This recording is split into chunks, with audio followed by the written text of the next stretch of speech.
So we're looking at the DC motor today.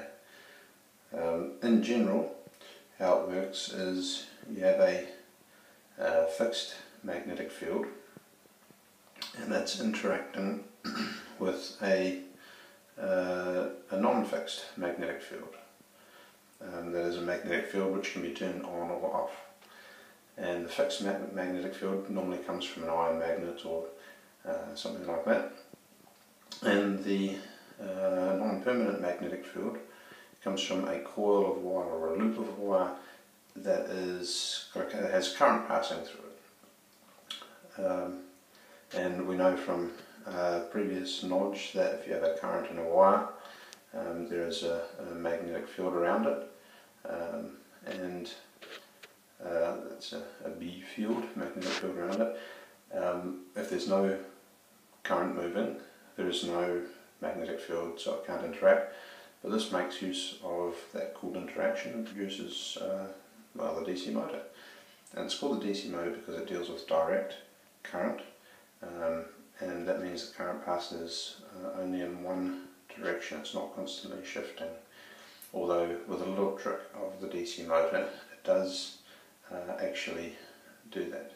It does actually shift, but without shifting. It's not alternating current, it's just turning it on and off in the coil.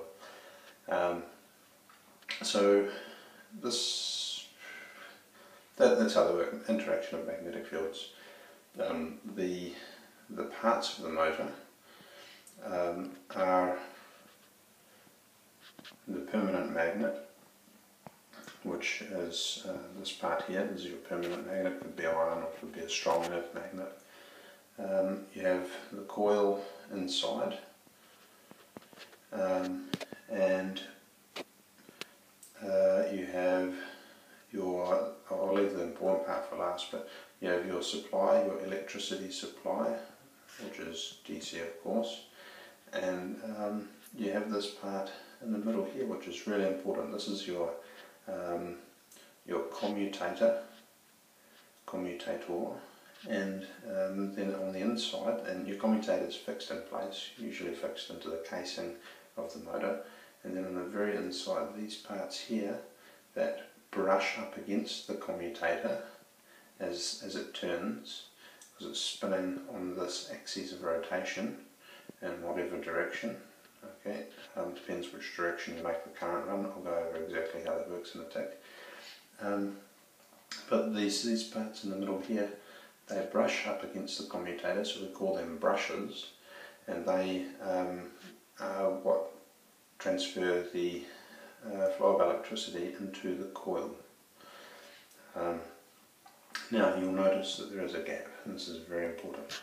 There is a gap in the commutator.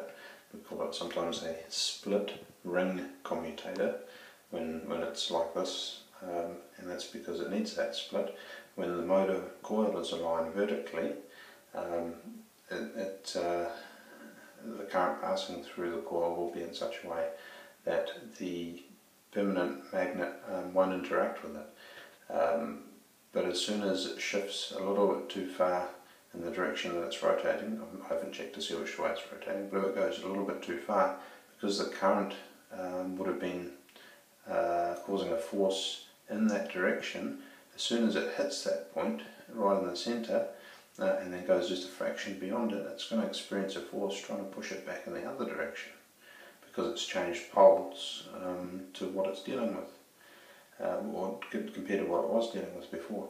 So the split ring, what it does is it swaps over. So if you can imagine this left hand side piece of wire is all of a sudden now going to be connected to the negative side, and that's going to turn the current around the other way in the coil.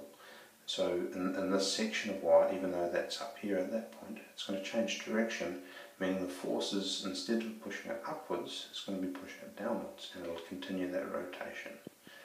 Okay, kind of messy, but that's the important part of that. Now, you can get more detail on the interaction between the magnetic field and the wire and the magnet on other videos, but all I wanted to talk about now was how to maximize your motor. So to maximize your motor, you want to generate the greatest force, the greatest torque. because the force plays into the torque obviously, and to do that you want a strong magnetic field, or you can have increase your magnetic field, increase your current flow, or increase the length of wire that is cutting the magnetic field. So typically that's done by coiling more than one coil of wire inside that loop, so it'll just have over and over and over and over, hundreds and hundreds and hundreds. The other thing you can do to increase the torque of the motor is to increase the distance from the axle that the wire is, move it as close to the fixed magnet as you can to increase that distance away from the axle. So it's a DC motor.